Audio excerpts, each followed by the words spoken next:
Judges Chapter 1.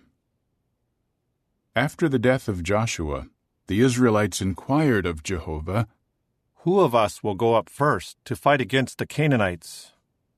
Jehovah replied, "Judah will go up. Look, I am giving the land into his hand." Then Judah said to his brother Simeon, "Come up with me into my assigned territory to fight against the Canaanites. Then I will go with you into your assigned territory." So Simeon went with him. When Judah went up, Jehovah gave the Canaanites and the Perizzites into their hands, and they defeated 10,000 men in Bezek. They found Adoni-Bezek in Bezek, and there they fought against him and defeated the Canaanites and the Perizzites. When Adoni-Bezek fled, they chased him and caught him and cut off his thumbs and his big toes. Then Adoni-Bezek said, "There are 70 kings whose thumbs and big toes were cut off, and who are picking up food under my table. Just as I have done, so God has repaid me." After that, they brought him to Jerusalem, and he died there. Furthermore, the men of Judah fought against Jerusalem and captured it. They struck it with the sword and set the city on fire.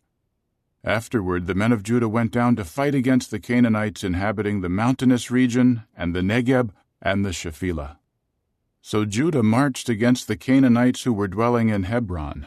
The name of Hebron was previously Kiriath Arba, and they struck down Sheshai, Ahiman, and Talmai. They marched from there against the inhabitants of Debir. The name of Debir was previously Kiriath Sepher. Then Caleb said, "To the man who strikes Kiriath Sepher and captures it, I will give my daughter Achsah as a wife." And Othniel, the son of Kenaz, Caleb's younger brother, captured it. So he gave him his daughter Achsah as a wife. While she was going home, she urged him to ask her father for a field. Then she dismounted from her donkey. Caleb asked her, "What do you want?" She said to him, "Please grant me a blessing, for you have given me a piece of land in the south. Give me also Galath-Maim." So Caleb gave her Upper Galath and Lower Galath. And the descendants of the Kenite, Moses' father-in-law, came up from the city of palm trees with the people of Judah to the wilderness of Judah, south of Arad. They went there and settled among the people. But Judah marched on with his brother Simeon, and they attacked the Canaanites inhabiting Zephath and devoted it to destruction. So they named the city Hormah. Then Judah captured Gaza and its territory, Ashkelon and its territory, and Ekron and its territory. Jehovah was with Judah, and they took possession of the mountainous region, but they could not drive out the inhabitants of the plain, because they had war chariots with iron scythes. They gave Hebron to Caleb, just as Moses had promised, and he drove out from there the 3 sons of Anak. But the Benjaminites did not drive out the Jebusites inhabiting Jerusalem. So the Jebusites continued dwelling with the Benjaminites in Jerusalem down to this day. Meantime, the house of Joseph went up against Bethel, and Jehovah was with them. The house of Joseph was spying on Bethel. Incidentally, the name of the city was previously Luz. And the spies saw a man going out of the city. So they said to him, "Show us, please, the way into the city, and we will treat you kindly." So the man showed them the way into the city, and they struck the city with the sword, but they let the man and all his family go free. The man went to the land of the Hittites, and built a city and named it Luz, which is its name to this day. Manasseh did not take possession of Beth-shean and its dependent towns, Taanach and its dependent towns, the inhabitants of Dor and its dependent towns, the inhabitants of Ibleam and its dependent towns, and the inhabitants of Megiddo and its dependent towns. The Canaanites persisted in dwelling in this land. When Israel grew stronger, they subjected the Canaanites to forced labor, but they did not drive them out completely. Nor did Ephraim drive out the Canaanites who were dwelling in Gezer. The Canaanites continued to dwell among them in Gezer. Zebulun did not drive out the inhabitants of Kitron and the inhabitants of Nahalol. The Canaanites continued to dwell among them and were subjected to forced labor. Asher did not drive out the inhabitants of Akko and the inhabitants of Sidon, Alab, Akzib, Helba, Aphik, and Rehob. So the Asherites continued to dwell among the Canaanites inhabiting the land, because they did not drive them out.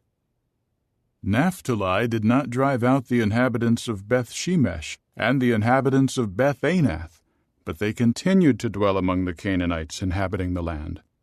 The inhabitants of Beth-Shemesh and Beth-Anath became forced laborers for them.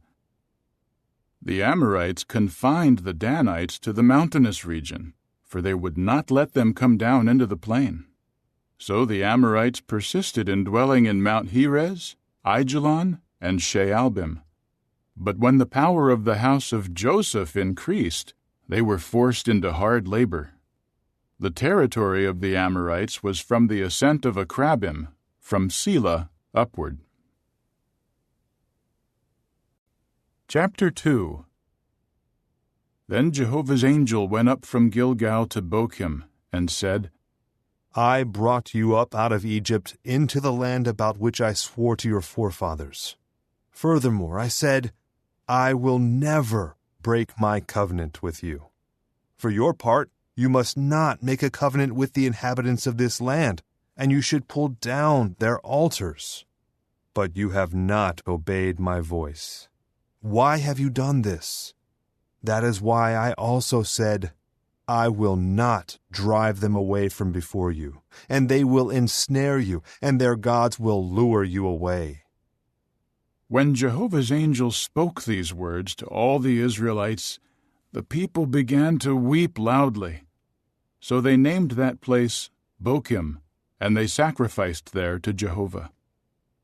When Joshua sent the people away, each of the Israelites went to his inheritance to take possession of the land. The people continued to serve Jehovah all the days of Joshua, and all the days of the elders who outlived Joshua, and who had seen all of Jehovah's great deeds in behalf of Israel. Then Joshua the son of Nun, the servant of Jehovah, died at the age of 110. So they buried him in the territory of his inheritance in Timnath-Heres, in the mountainous region of Ephraim, north of Mount Gaash. All that generation were gathered to their ancestors, and another generation arose after them that did not know Jehovah or what he had done for Israel. So the Israelites did what was bad in the eyes of Jehovah, and served the Baals. Thus they abandoned Jehovah, the God of their fathers, who brought them out of the land of Egypt. And they followed other gods, the gods of the peoples who were all around them, and they bowed down to them and offended Jehovah. They abandoned Jehovah and served Baal and the Ashtoreth images. At this Jehovah's anger blazed against Israel, so he handed them over to plunderers who pillaged them. He sold them into the hand of the enemies around them, and they were no longer able to hold their own against their enemies. Wherever they went, the hand of Jehovah was against them, bringing disaster on them, just as Jehovah had said, and just as Jehovah had sworn to them, and they were in great distress. So Jehovah would raise up judges who would save them from the hand of their plunderers. But they refused to listen even to the judges, and would prostitute themselves to other gods and bow down to them. They quickly turned aside from the way in which their forefathers had walked, those who had obeyed the commandments of Jehovah. They failed to do that. Whenever Jehovah did raise up judges for them, Jehovah would be with the judge and save them from the hand of their enemies all the days of the judge. For Jehovah was moved to pity over their groaning, caused by those who oppressed them and those who were treating them abusively. But when the judge died, they would again act more corruptly than their fathers, by following other gods, serving them, and bowing down to them. They did not abandon their practices and their stubborn behavior. Finally, Jehovah's anger blazed against Israel, and he said, "Because this nation has violated my covenant that I commanded their forefathers, and they have disobeyed me, I, for my part, will not drive out from before them even one of the nations that Joshua left behind when he died. This is to test whether Israel will keep Jehovah's way by walking in it as their fathers did." So Jehovah allowed these nations to remain. He did not drive them out quickly, and he did not give them into Joshua's hand. Chapter 3. These are the nations that Jehovah allowed to remain, so that they could test all those of Israel who had not experienced any of the wars of Canaan. This was so that succeeding generations of Israelites would experience war, those who had not experienced such things before. The 5 lords of the Philistines, and all the Canaanites, the Sidonians, and the Hivites inhabiting Mount Lebanon from Mount Baal-Hermon as far as Lebo-Hamath. They served as a means of testing Israel to determine whether Israel would obey Jehovah's commandments that he had given their fathers through Moses. So the Israelites lived among the Canaanites, the Hittites, the Amorites, the Perizzites, the Hivites, and the Jebusites.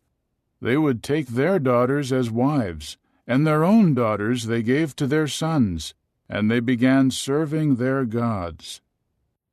So the Israelites did what was bad in Jehovah's eyes, and they forgot Jehovah their God, and were serving the Baals and the sacred poles. At this Jehovah's anger blazed against Israel, and he sold them into the hand of Cushan-Rishathaim, the king of Mesopotamia. The Israelites served Cushan-Rishathaim for 8 years. When the Israelites called to Jehovah for help, Jehovah raised up a savior to rescue the Israelites, Othniel, the son of Kenaz, the younger brother of Caleb. The Spirit of Jehovah came upon him, and he became the judge of Israel. When he went out to battle, Jehovah gave Cushan-Rishathaim, the king of Mesopotamia, into his hand, so that he prevailed over Cushan-Rishathaim. After that, the land had rest for 40 years. Then Othniel, the son of Kenaz, died. And once again, the Israelites began doing what was bad in Jehovah's eyes. So Jehovah let Eglon, the king of Moab, prevail over Israel, because they did what was bad in Jehovah's eyes. Furthermore, he brought against them the Ammonites and the Amalekites. They attacked Israel and captured the city of palm trees. The Israelites served Eglon, the king of Moab, for 18 years. Then the Israelites called to Jehovah for help. So Jehovah raised up for them a savior, Ehud, the son of Gera, a Benjaminite who was left-handed. In time, the Israelites sent tribute through him to Eglon, the king of Moab. Meanwhile, Ehud made for himself a 2-edged sword, a cubit long, and he strapped it underneath his garment, on his right thigh. He then presented the tribute to Eglon, the king of Moab. Now Eglon was a very fat man. When Ehud finished presenting the tribute, he sent away the people who had carried the tribute. But after reaching the carved images at Gilgal, he himself went back and said, "I have a secret message for you, O king." So the king said, "Silence!" With that, all his attendants left him. So Ehud came to him as he was sitting alone in his cool roof chamber. Then Ehud said, "I have a message from God for you." So he rose up from his throne. Then Ehud drew the sword from his right thigh with his left hand and plunged it into his belly. The handle went in after the blade, and the fat closed in over the blade, for he did not draw the sword out of his belly, and the fecal matter came out. Ehud went out through the porch, closing the doors of the roof chamber behind him and locking them. After he left, the servants returned and saw that the doors of the roof chamber were locked. So they said, He must be relieving himself in the cool interior room. They kept waiting until they were embarrassed. But when they saw that he was still not opening the doors of the roof chamber, they took the key and opened them, and saw their lord fallen to the floor, dead. Ehud escaped while they were lingering, and he passed by the carved images and made it safely to Seirah. When he arrived, he sounded the horn in the mountainous region of Ephraim, and the Israelites went down out of the mountainous region, with him at their head. Then he said to them, "Follow me, because Jehovah has given your enemies, the Moabites, into your hand." So they followed him, and captured the fords of the Jordan against the Moabites, and they did not allow anyone to cross. At that time they struck down about 10,000 Moabites, all strong and valiant men. Not a single one escaped. So Moab was subdued on that day under Israel's hand, and the land had rest for 80 years. After him was Shamgar the son of Anath, who struck down 600 Philistine men with a cattle goad. He too saved Israel. Chapter 4. But after Ehud died, the Israelites again did what was bad in Jehovah's eyes. So Jehovah sold them into the hand of Jabin, the king of Canaan, who reigned in Hazor. The chief of his army was Sisera, who lived in Harosheth of the nations. The Israelites cried out to Jehovah, because Jabin had 900 war chariots with iron scythes, and he harshly oppressed the Israelites for 20 years. Now Deborah, a prophetess, the wife of Lapidoth, was judging Israel at that time. She used to sit under Deborah's palm tree between Ramah and Bethel, in the mountainous region of Ephraim. The Israelites would go up to her for judgment. She sent for Barak, the son of Abinoam, out of Kedesh Naphtali, and said to him, "Has not Jehovah, the God of Israel, given the command? Go and march to Mount Tabor, and take 10,000 men of Naphtali and Zebulun with you. I will bring to you Sisera, the chief of Jabin's army, along with his war chariots and his troops, to the stream of Kishon, and I will give him into your hand." At this, Barak said to her, "If you go with me, I will go. But if you do not go with me, I will not go." To this she said, "I will certainly go with you. However, the campaign you are going on will not bring you glory, for it will be into the hand of a woman that Jehovah will give Sisera." Then Deborah got up and went with Barak to Kedesh. Barak summoned Zebulun and Naphtali to Kedesh, and 10,000 men followed his steps. Deborah also went up with him. Incidentally, Heber the Kenite had separated from the Kenites, the descendants of Hobab, Moses' father-in-law, and his tent was pitched near the big tree in Zaananim, which is at Kedesh. They reported to Sisera that Barak, the son of Abinoam, had gone up to Mount Tabor. At once Sisera assembled all his war chariots, 900 chariots with iron scythes, and all the troops that were with him from Harosheth of the nations, to go to the stream of Kishon. Deborah now said to Barak, "Rise up, for this is the day that Jehovah will give Sisera into your hand. Is Jehovah not going out before you?" And Barak descended from Mount Tabor, with 10,000 men following him. Then Jehovah threw Sisera and all his war chariots and all the army into confusion before the sword of Barak. Finally, Sisera got down from his chariot and fled on foot. Barak chased after the war chariots and the army, as far as Harosheth of the nations. So Sisera's whole army fell by the sword, not even one remained. But Sisera fled on foot to the tent of Jael, the wife of Heber the Kenite, for there was peace between Jabin the king of Hazor and the house of Heber the Kenite. Then Jael came out to meet Sisera, and said to him, "Come in, my lord. Come in here. Do not be afraid." So he went into her tent, and she covered him with a blanket, Then he said to her, "Give me, please, a little water to drink, for I am thirsty." So she opened a skin bottle of milk and gave him a drink, after which she again covered him. He told her, "Stand at the entrance of the tent, and if anybody comes and asks you, 'Is there a man here?' say no." But Jael, the wife of Heber, took a tent pin and a hammer in her hand. Then, while he was fast asleep and exhausted, she stealthily approached him and drove the pin through his temples and beat it into the ground, and he died. Barak went there in pursuit of Sisera, and Jael now came out to meet him and said, "Come, and I will show you the man you are looking for." He went in with her and saw Sisera lying dead, with the tent pin through his temples.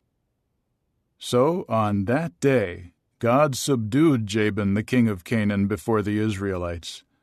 The hand of the Israelites came down harder and harder against Jabin the king of Canaan, until they destroyed Jabin the king of Canaan. Chapter 5. On that day, Deborah, along with Barak the son of Abinoam, sang this song. Because of the unbound hair in Israel, because of the people's volunteering, praise Jehovah. Listen, you kings. Give ear, you rulers. To Jehovah I will sing. I will sing praises to Jehovah, Israel's God. Jehovah, when you went out from Seir, when you marched out of the territory of Edom, the earth shook and the heavens poured. The clouds poured down water. Mountains melted before the face of Jehovah. Even Sinai before the face of Jehovah, Israel's God. In the days of Shamgar the son of Anath, in the days of Jael, the roads were deserted. Travelers kept to the back roads. The villagers in Israel were no more. They were no more until I, Deborah, rose up, until I arose as a mother in Israel. They chose new gods. Then there was war in the gates. A shield could not be seen, nor a lance, among 40,000 in Israel. My heart is with the commanders of Israel, who went as volunteers with the people. Praise Jehovah. You riders on tawny donkeys, you who sit on fine carpets, and you who walk on the road, consider. The voices of the water distributors were heard at the watering places. There they were recounting the righteous acts of Jehovah, the righteous acts of his villagers in Israel. Then Jehovah's people went down to the gates. Awake, awake, O Deborah. Awake, awake. Sing a song. Rise up, Barak. Lead your captives away, you son of Abinoam. Then those who were left came down to the nobles. Jehovah's people came down to me against the mighty. Out of Ephraim was their origin, those in the valley. They are following you, O Benjamin, among your peoples. From Machir, the commanders went down, and from Zebulun, those who bear the recruiter's staff. The princes in Issachar were with Deborah. As was Issachar, so was Barak. Into the valley plain he was sent on foot. Among the divisions of Reuben, there was intense heart-searching. Why did you sit down between the two saddlebags, listening to them playing their pipes for the flocks? For the divisions of Reuben, there was intense heart-searching. Gilead remained beyond the Jordan. And Dan, why did he stay with the ships? Asher sat idle at the seashore, and by his harbors he remained. Zebulun was a people who risked their lives to the point of death. Naphtali also, on the open heights. Kings came, they fought. The kings of Canaan then fought. In Taanach, by the waters of Megiddo, no spoil of silver did they take. From heaven the stars fought. From their orbits they fought against Sisera. The torrent of Kishon washed them away. The ancient torrent, the torrent of Kishon. You trampled down the powerful, O my soul. Then the hooves of horses pounded as his stallions galloped furiously. "Curse Meroz," said the angel of Jehovah. "Yes, curse its inhabitants, for they did not come to the assistance of Jehovah, with the mighty ones." Most blessed of women is Jael, the wife of Heber the Kenite. She is most blessed of women living in tents. He asked for water. She gave him milk. In a majestic banquet bowl she offered curdled milk. With her hand she reached for the tent pin, her right hand for the workman's mallet. And she hammered Sisera. She crushed his head, and she smashed and pierced his temples. Between her feet he collapsed. He fell and lay still. Between her feet he collapsed and fell. Where he collapsed, there he fell, defeated. From the window, a woman looked out. Sisera's mother peered out from the lattice. Why is his chariot delayed in coming? Why are the hoofbeats of his chariot so late? The wisest of her noble ladies would answer her. Yes, she too would repeat to herself, "They must be dividing the spoil they found. A girl, 2 girls, to every warrior. Spoil of dyed cloth for Sisera, spoil of dyed cloth. An embroidered garment, dyed cloth. 2 embroidered garments for the necks of the plunderers." So let all your enemies perish, O Jehovah. But let those who love you be like the sun, rising in its glory. And the land had rest for 40 years. Chapter 6. But the Israelites again did what was bad in the eyes of Jehovah. So Jehovah gave them into the hand of Midian for 7 years. The hand of Midian dominated over Israel. Because of Midian, the Israelites made hiding places for themselves in the mountains, in the caves, and in the places difficult to approach. If Israel sowed seed, Midian and Amalek and the Easterners would attack them. They would camp against them and ruin the produce of the land all the way to Gaza, and they left nothing for Israel to eat, and no sheep or bull or donkey. For they would come up with their livestock and tents as numerous as the locusts, and they and their camels could not be numbered, and they would come into the land to destroy it. So Israel became greatly impoverished on account of Midian, and the Israelites called to Jehovah for help. When the Israelites called to Jehovah for help because of Midian, Jehovah sent to the Israelites a prophet who said to them, "This is what Jehovah, the God of Israel, says. I brought you up from Egypt, and thus brought you out of the house of slavery. So I rescued you from the hand of Egypt, and from all your oppressors, and drove them out from before you, and gave you their land. And I said to you, I am Jehovah your God. You must not fear the gods of the Amorites in whose land you are dwelling. But you did not obey me." Later, Jehovah's angel came and sat under the big tree that was in Ophrah, which belonged to Joash the Abiezrite. His son Gideon was beating out wheat in the winepress in order to hide it from Midian. Jehovah's angel appeared to him and said, "Jehovah is with you, you mighty warrior." At this Gideon said to him, "Pardon me, my lord, but if Jehovah is with us, why has all of this come upon us? Where are all his wonderful acts that our fathers related to us, saying, 'Did Jehovah not bring us up out of Egypt?' Now Jehovah has deserted us and given us into Midian's hand." Jehovah faced him and said, "Go with the strength you have, and you will save Israel out of Midian's hand. Is it not I who send you?" Gideon answered him, "Pardon me, Jehovah. How can I save Israel? Look, my clan is the least in Manasseh, and I am the most insignificant in my father's house." But Jehovah said to him, "Because I will be with you, You will strike down Midian as if they were one man." Then he said to him, "If now I have found favor in your eyes, show me a sign that you are the one speaking with me. Please do not depart from here until I return with my gift and set it before you." So he said, "I will stay here until you return." And Gideon went in and prepared a young goat, and made unleavened bread from an ephah of flour. He put the meat in the basket, and the broth in the cooking pot. Then he brought them out to him, and served them under the big tree. The angel of the true God now said to him, "Take the meat and the unleavened bread and place them on the big rock there, and pour out the broth." And he did so.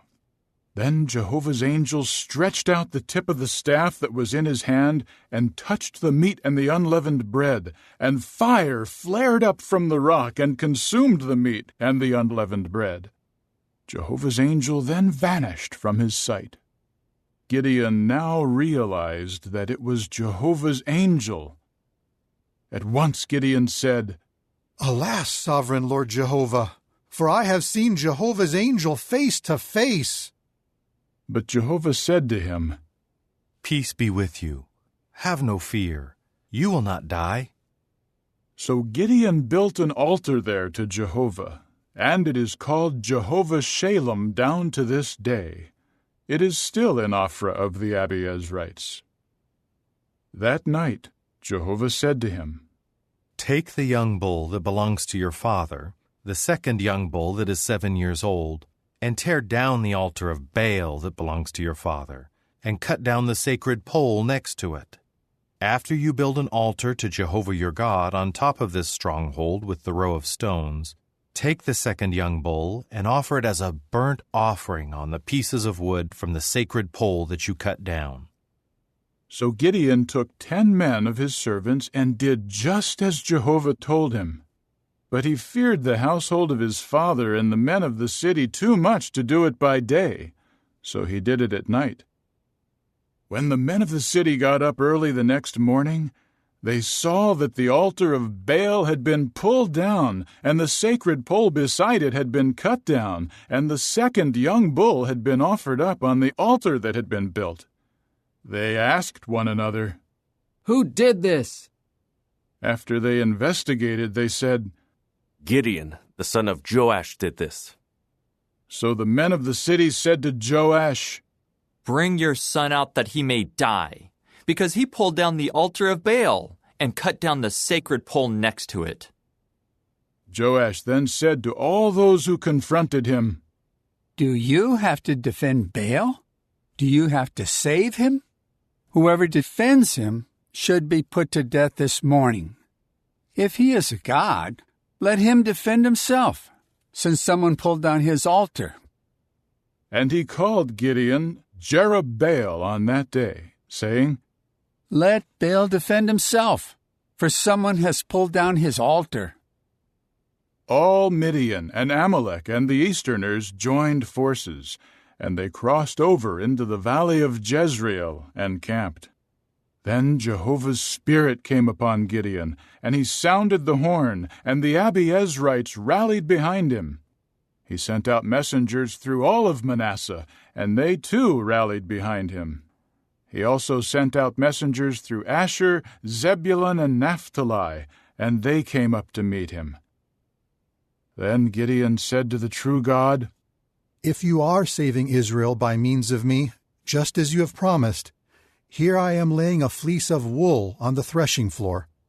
If there is dew on the fleece only, but all the ground around it is dry, then I will know that you will save Israel by means of me, just as you have promised." And that is how it happened. When he rose up early the next day and wrung the fleece, he squeezed off enough dew from the fleece to fill a large banquet bowl with water. However, Gideon said to the true God, "Do not let your anger burn against me, but let me ask just once more. Let me please make just one more test with the fleece. Please let the fleece alone be dry, while there is dew all over the ground." So that is what God did that night. Only the fleece was dry, and there was dew all over the ground. Chapter 7. Then Jerubbaal, that is, Gideon, and all the people with him, rose early and encamped at the spring of Harod, while the camp of Midian was north of him at the hill of Moreh in the valley plain. Jehovah now said to Gideon, "There are too many people with you for me to give Midian into their hand. Otherwise, Israel might brag about itself against me and say, 'My own hand saved me.' Now please announce in the presence of the people, 'Whoever is afraid and trembling, let him return home.'" So Gideon put them to the test. With that, 22,000 of the people returned home, and 10,000 remained. Still, Jehovah said to Gideon, "There are yet too many people. Have them go down to the water, so that I may test them for you there. When I say to you, 'This one will go with you,' he will go with you. But when I say to you, 'This one will not go along with you,' he will not go along." So he took the people down to the water. Then Jehovah said to Gideon, "Separate everyone who laps up the water with his tongue, just as a dog laps, from those who bend down on their knees to drink." The number of those lapping up the water, putting their hand to their mouth, was 300 men. The rest of the people bent down on their knees to drink. Jehovah now said to Gideon, "I will save you with the 300 men who lapped the water, and I will give Midian into your hand. But let all the other people go back home." So after they took the provisions and the horns from the people, he sent all the other men of Israel back home, and he kept only the 300 men. The camp of Midian was below him in the valley plain. During that night, Jehovah said to him, "Get up, attack the camp, for I have given it into your hand. But if you are afraid to attack, go down to the camp with Purah your attendant. Listen to what they say, and afterward you will have the courage to attack the camp." At that, he and Purah his attendant went down to the edge of the encamped army. Now Midian and Amalek and all the Easterners covered the valley plain like a swarm of locusts, and their camels were without number, as many as the grains of sand on the seashore.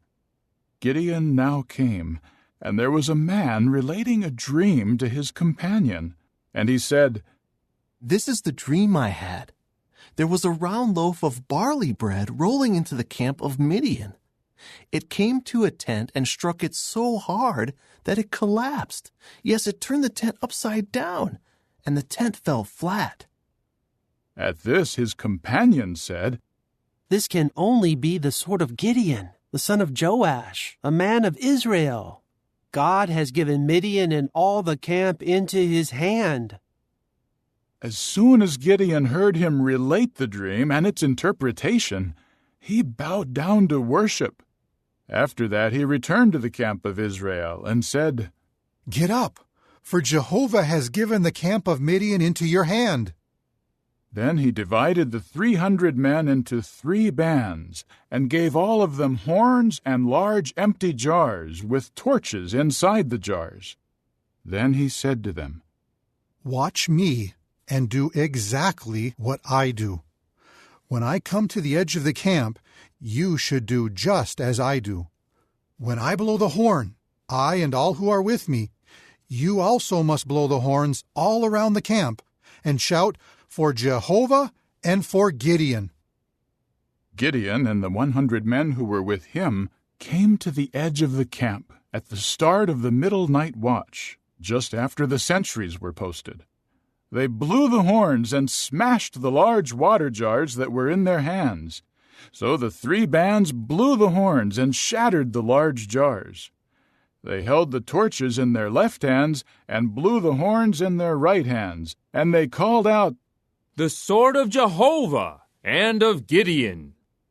All the while each man stood in his place all around the camp, and the whole army ran away, shouting as they fled. The 300 continued to blow the horns, and Jehovah turned the sword of each one against the other throughout the camp. And the army fled as far as Beth-shittah on to Zererah, as far as the outskirts of Abel-Meholah by Tabbath. And the men of Israel were called together from Naphtali, Asher, and all of Manasseh, and they chased after Midian. Gideon sent messengers into all the mountainous region of Ephraim, saying, "Go down to attack Midian, and capture the access to the waters as far as Beth-barah and the Jordan." So all the men of Ephraim were gathered together, and they captured the waters as far as Beth-barah and the Jordan. They also captured the 2 princes of Midian, Oreb and Zeeb. They killed Oreb on the rock of Oreb, and they killed Zeeb at the winepress of Zeeb. They kept on pursuing Midian, and they brought the heads of Oreb and Zeeb to Gideon in the region of the Jordan. Chapter 8. Then the men of Ephraim said to him, "What have you done to us? Why did you not call us when you went to fight against Midian?" And they quarreled bitterly with him. But he said to them, "What have I done compared with you? Are not the gleanings of Ephraim better than the grape harvest of Abiezer?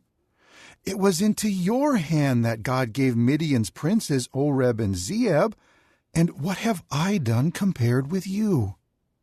When he spoke this way, they calmed down. Gideon then came to the Jordan and crossed it. He and the 300 men with him were tired, but they kept up the pursuit. So he said to the men of Succoth, "Please give loaves of bread to the people following me, for they are tired, and I am chasing after Zebah and Zalmunna, the kings of Midian."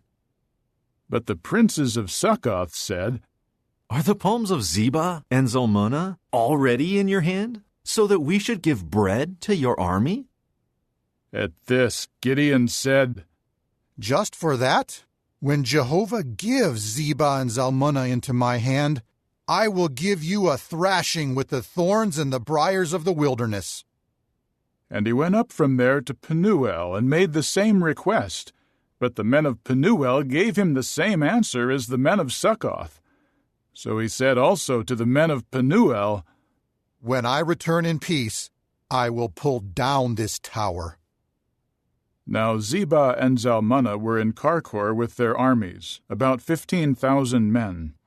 These were all who remained of the entire army of the Easterners, for 120,000 men armed with swords had fallen.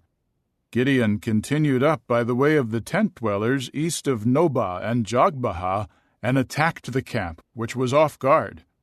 When Zebah and Zalmunna fled, he pursued and captured the 2 Midianite kings, Zebah and Zalmunna, throwing the whole camp into a panic. Gideon the son of Joash then returned from the war by way of the pass that goes up to Heres. En route, he captured and interrogated a young man from Succoth. So the young man wrote out for him the names of the princes and elders of Succoth, 77 men.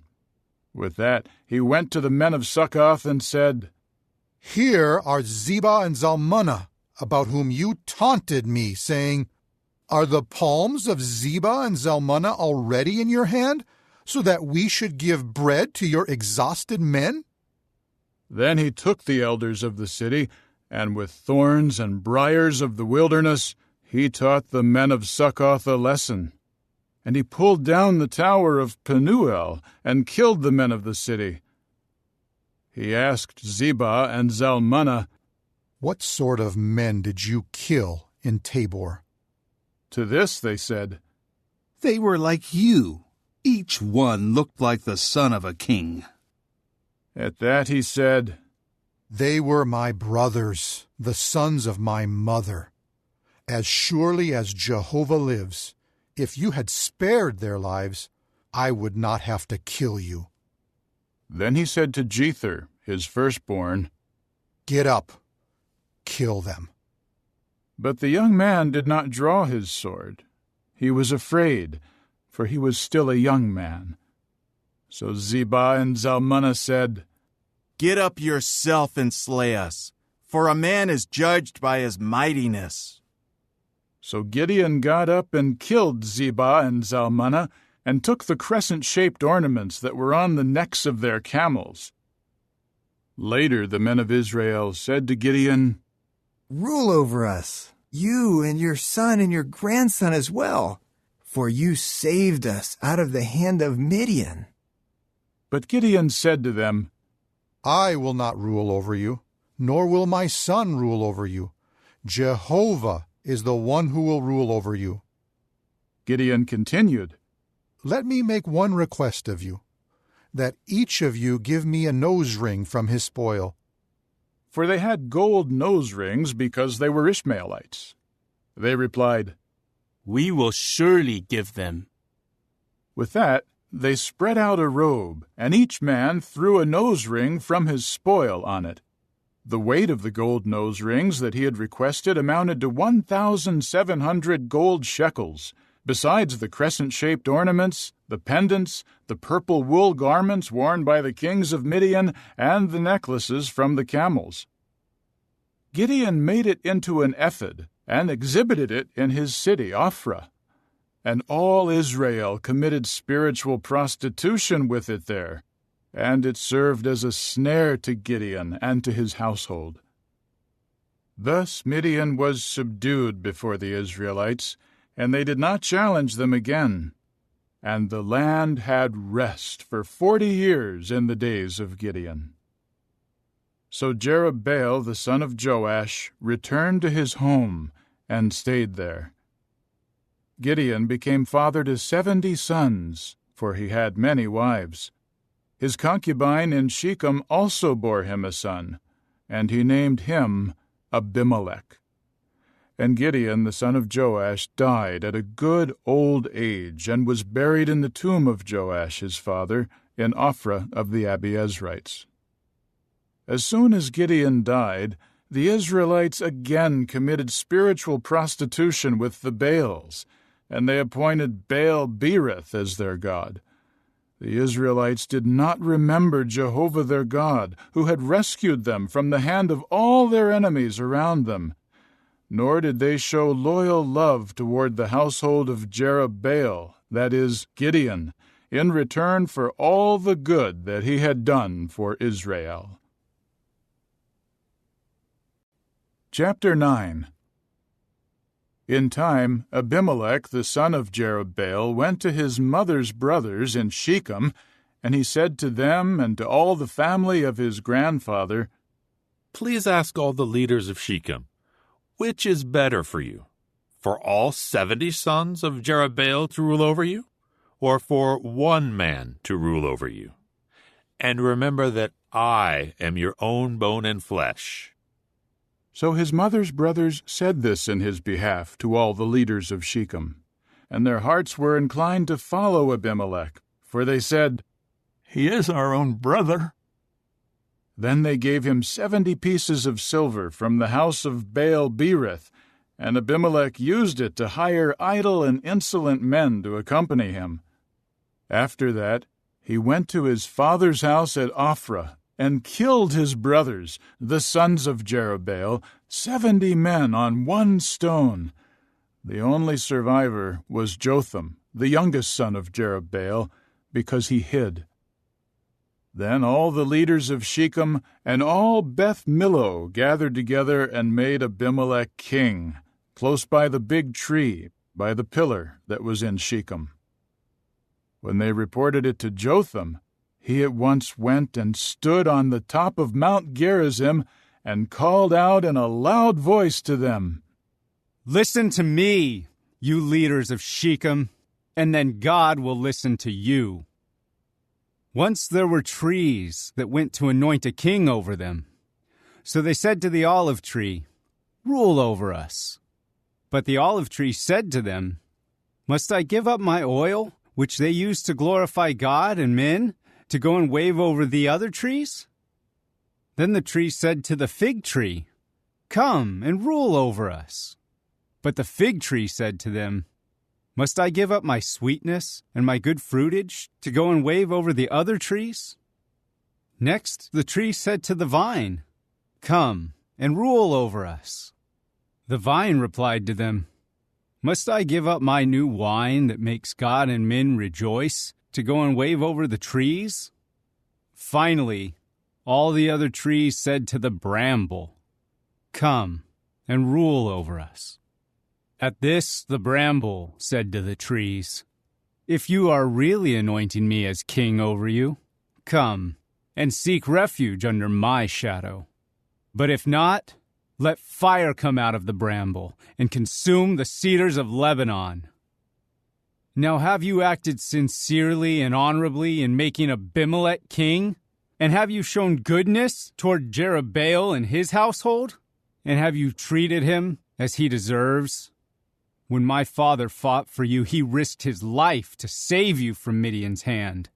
But today you have risen up against my father's household and killed his sons, 70 men, on one stone. Then you made Abimelech, the son of his slave girl, king over the leaders of Shechem, just because he is your brother. Yes, if you are acting sincerely and honorably toward Jerubbaal and his household this day, rejoice over Abimelech, and let him also rejoice over you. But if not, may fire come out of Abimelech and consume the leaders of Shechem and Beth Millo. And may fire come out of the leaders of Shechem and Beth Millo and consume Abimelech. Then Jotham fled and escaped to Beer, and he lived there because of his brother Abimelech. Abimelech ruled over Israel for 3 years. Then God let hostility develop between Abimelech and the leaders of Shechem, and they dealt treacherously with Abimelech. This was so that the violence done to the 70 sons of Jerubbaal might be avenged, so as to place responsibility for their blood on their brother Abimelech for killing them, and on the leaders of Shechem for helping him to kill his brothers. So the leaders of Shechem set men to ambush him on the mountaintops, and they would rob everyone who passed by them on the road. In time, it was reported to Abimelech. Then Gaal, son of Ebed, and his brothers crossed over into Shechem, and the leaders of Shechem put their trust in him. They went out into the field and gathered the grapes of their vineyards, trod them out, and held a festival, after which they went into the house of their God and ate and drank and cursed Abimelech. Then Gaal, the son of Ebed, said, Who is Abimelech, and who is Shechem that we should serve him? Is he not the son of Jerubbaal? And is not Zebul his commissioner? Serve the men of Hamor, Shechem's father. But why should we serve him? If only this people were under my command, I would depose Abimelech. Then he said to Abimelech, Increase your army, and come out. When Zebul, the prince of the city, heard the words of Gaal, the son of Ebed, his anger blazed. So he secretly sent messengers to Abimelech, saying, Look, Gaal, the son of Ebed, and his brothers are now in Shechem, and here they are inciting the city against you. Now come up by night, you and your men, and lie in wait in the field. As soon as the sun rises in the morning, you should get up early and attack the city. And when he and his men come out against you, do whatever you can to defeat him. So Abimelech and all the people with him rose up by night, and in 4 bands they lay in wait against Shechem. When Gaal, the son of Ebed, went out and stood at the entrance of the city gate, Abimelech and the people with him rose up from the ambush. When Gaal saw the people, he said to Zebul, Look, there are people coming down from the mountaintops. But Zebul said to him, You are seeing the shadows of the mountains, as if they were men. Gaal later said, Look, people are coming down from the center of the land, and one band is coming by the way of the big tree of Meonanim. Zebul replied to him, Where now is your boast? Who is Abimelech, that we should serve him? Are these not the people you rejected? Go out now and fight against them. So Gaal went out at the head of the leaders of Shechem and fought against Abimelech. Abimelech pursued him, and Gaal fled from him, and many fell slain as far as the entrance of the city gate. And Abimelech continued to dwell in Arumah, and Zebul drove Gaal and his brothers out of Shechem. The next day the people went out into the field, and Abimelech was told about it. So he took the people and divided them into 3 bands, and lay in wait in the field.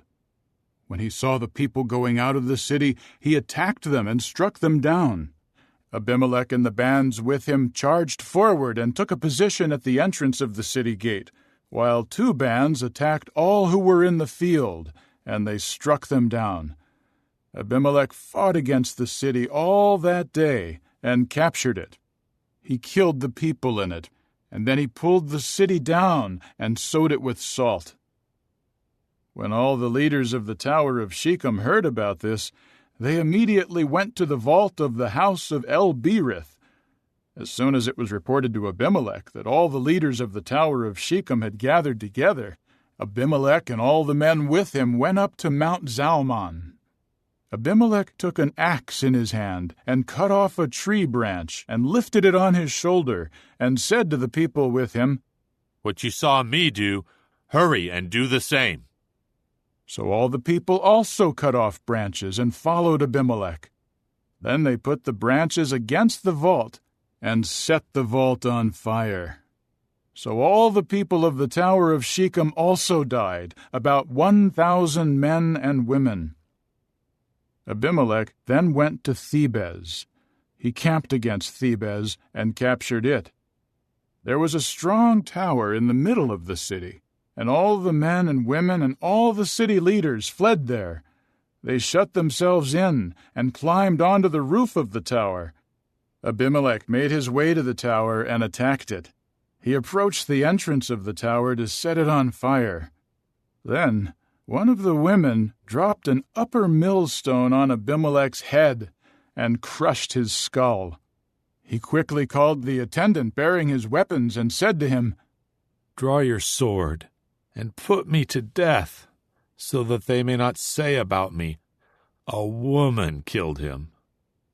So his attendant ran him through, and he died. When the men of Israel saw that Abimelech was dead, they all went back home. Thus God repaid Abimelech for the evil that he had done to his father by killing his 70 brothers. God also made all the evil of the men of Shechem come back on their own heads. So the curse of Jotham, the son of Jerubbaal, came upon them. Chapter 10. After Abimelech, Tola, the son of Puah, the son of Dodo, a man of Issachar, rose up to save Israel. He lived in Shamir in the mountainous region of Ephraim. He judged Israel for 23 years. Then he died and was buried in Shamir. After him, Jair the Gileadite rose up and judged Israel for 22 years. He had 30 sons who rode on 30 donkeys, and they had 30 cities, which to this day are called Havoth Jair. They are in the land of Gilead. After that, Jair died and was buried in Camon.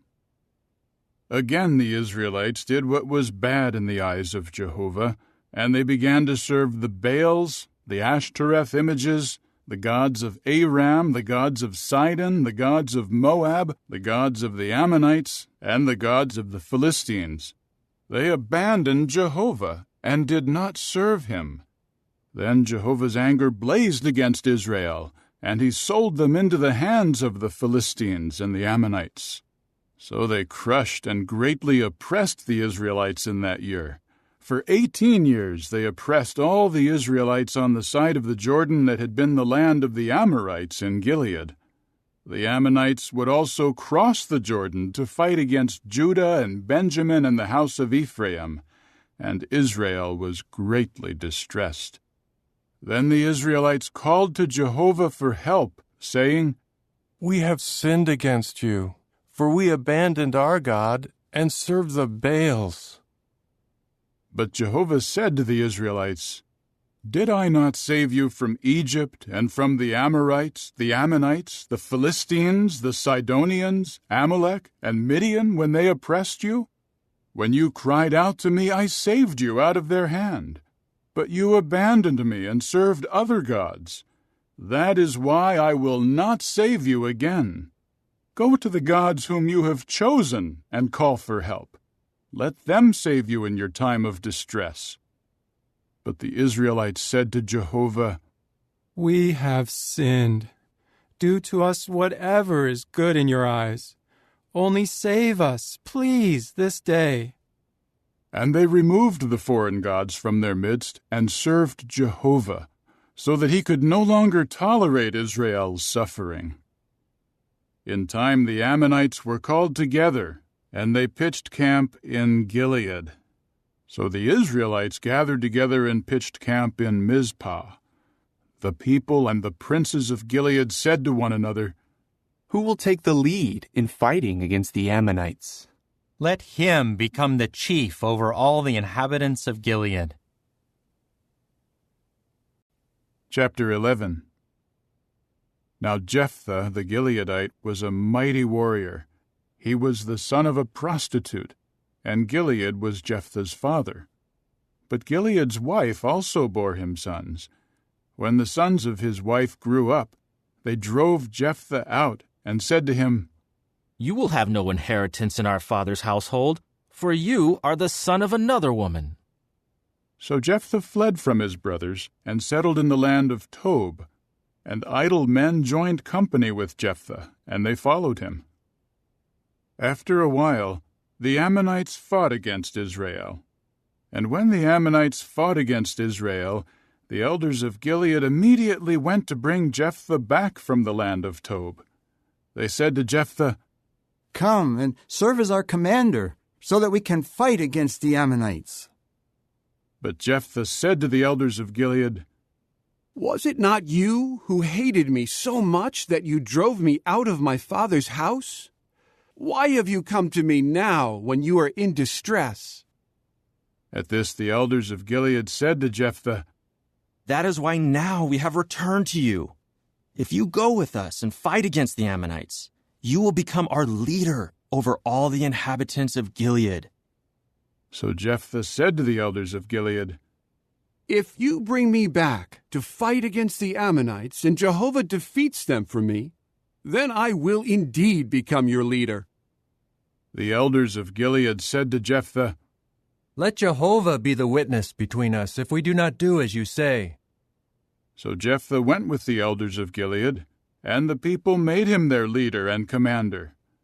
And Jephthah repeated all his words before Jehovah in Mizpah. Jephthah then sent messengers to the king of the Ammonites, saying, What do you have against me that you have come to attack my land? So the king of the Ammonites said to the messengers of Jephthah, It is because Israel took my land when they came up out of Egypt, from the Arnon to the Jabbok, and as far as the Jordan. Now return it peaceably. But Jephthah sent messengers back to the king of the Ammonites to say to him, This is what Jephthah says. Israel did not take the land of the Moabites and the land of the Ammonites. For when they came up out of Egypt, Israel walked through the wilderness as far as the Red Sea and came to Kadesh. Then Israel sent messengers to the king of Edom, saying, Please let us pass through your land. But the king of Edom did not listen. Also to the king of Moab they sent word, but he did not consent. So Israel kept dwelling in Kadesh. When they walked through the wilderness, they bypassed the land of Edom and the land of Moab. They traveled east of the land of Moab and camped in the region of the Arnon. They did not come within the boundary of Moab, for the Arnon was the boundary of Moab. After that, Israel sent messengers to Sihon, king of the Amorites, king of Heshbon, and Israel said to him, Please, let us pass through your land to our own place. But Sihon did not trust Israel to cross through his territory. So Sihon gathered all his people together and encamped in Jahaz and fought against Israel. At this, Jehovah, the God of Israel, gave Sihon and all his people into Israel's hand, so that they defeated them, and Israel took possession of all the land of the Amorites, the inhabitants of that land. Thus they took possession of all the territory of the Amorites, from the Arnon to the Jabbok, and from the wilderness to the Jordan. It was Jehovah, the God of Israel, who drove out the Amorites from before his people Israel. And now, would you drive them out? Do you not possess whatever your God Chemosh gives you to possess? So everyone whom Jehovah our God has driven out from before us is the one we will drive out.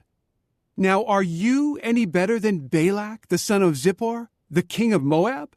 Did he ever contend with Israel, or did he ever fight against them? While Israel was dwelling in Heshbon and its dependent towns, and in Aroer and its dependent towns, and in all the cities that are by the banks of the Arnon for 300 years, why did you never try to take them back during that time?